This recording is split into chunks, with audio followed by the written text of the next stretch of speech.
The nursery stage is at the very beginning of the supply chain for Ontario VQA white wine. It's one of the most important stages in the supply chain because properly grown grapevines are essential for healthy, productive grapevines later in the supply chain. Most grapevines are either grown by taking cuttings off of old mature vines and planting them in pots, or by taking grafts off older vines and placing them on a specific rootstock to guarantee the productivity of the vine. Value is added in this stage as labor or other equipment costs. Another way value is added here is through disease treatment.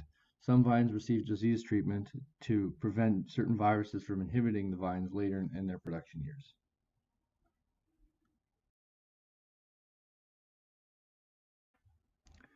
The next stage in the supply chain is at the farm. Most of the value is added during this stage.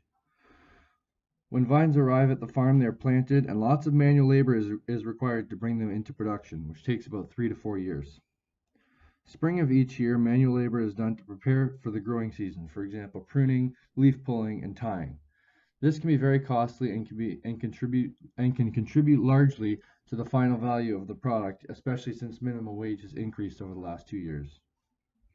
Another way value is added is through disease control during the growing season. Typically, preventative fungicide sprays are sprayed during every 7 to 10 days during the growing season to prevent different possible diseases from the grapevines, as well as the grape clusters. There's a lot of value added here, as the sprays can be costly in terms of labor, equipment costs, as well as the chemicals themselves. Then at the end of the growing season, when the grapes are harvested either by machine or by hand, this also will add value, as the labor and equipment costs can be costly.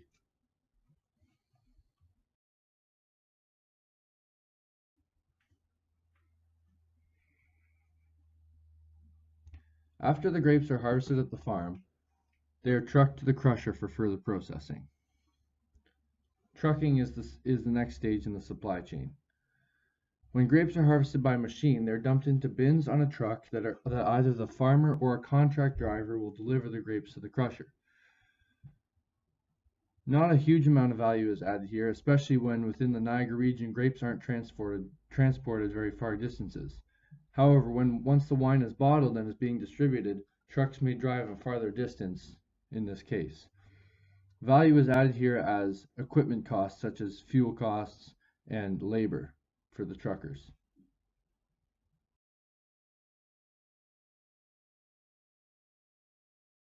The next level in the supply chain is crushing.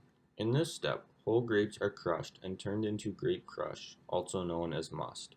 Grapes are transported from the farm to the crushing facility by a large truck. When the grapes arrive, they are sorted, destemmed, and crushed. Crushing is done mechanically by a large machine that presses the grapes and squeezes the juice out of them. In the case of white wine, the seeds and skins are quickly removed from the juice to prevent the colors from the solids running into the juice. However, for red wine, the solids are left mixed in with the juice to allow for the color of the red skin to run into the juice.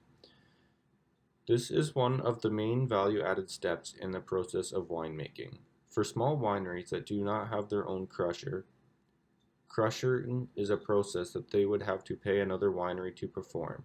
The price difference between the grapes that arrive at the crusher and the price of the grape juice that is extracted is the value added in this step.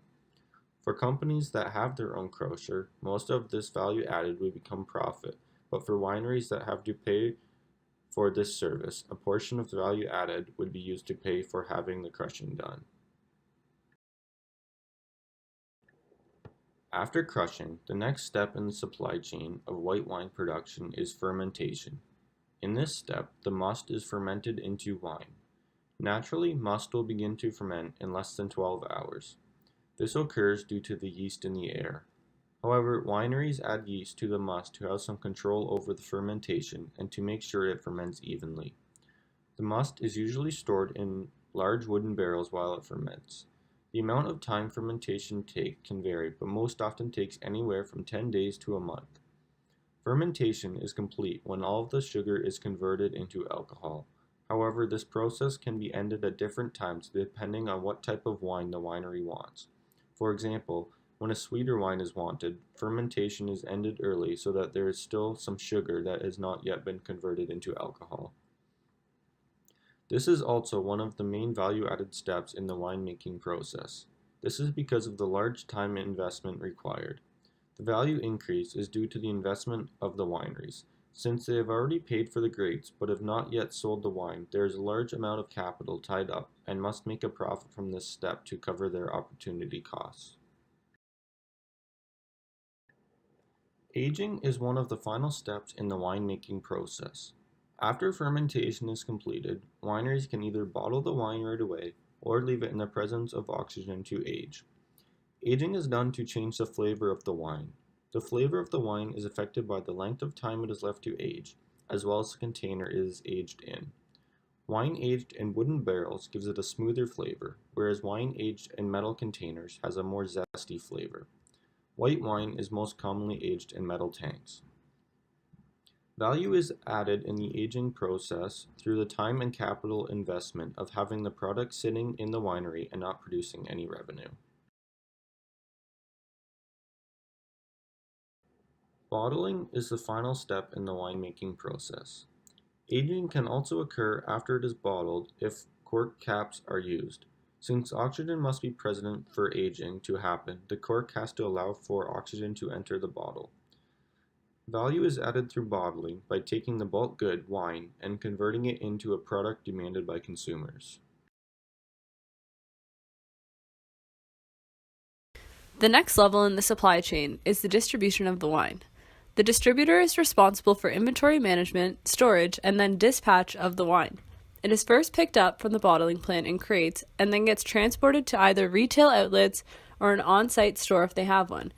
Most local small wineries have an on-site store that majority of their wine gets sold at, with only a small percentage that gets sold at local retail stores, whereas larger wineries distribute bulk products to retail stores like the LCBO, restaurants, and now some grocery stores, to name a few.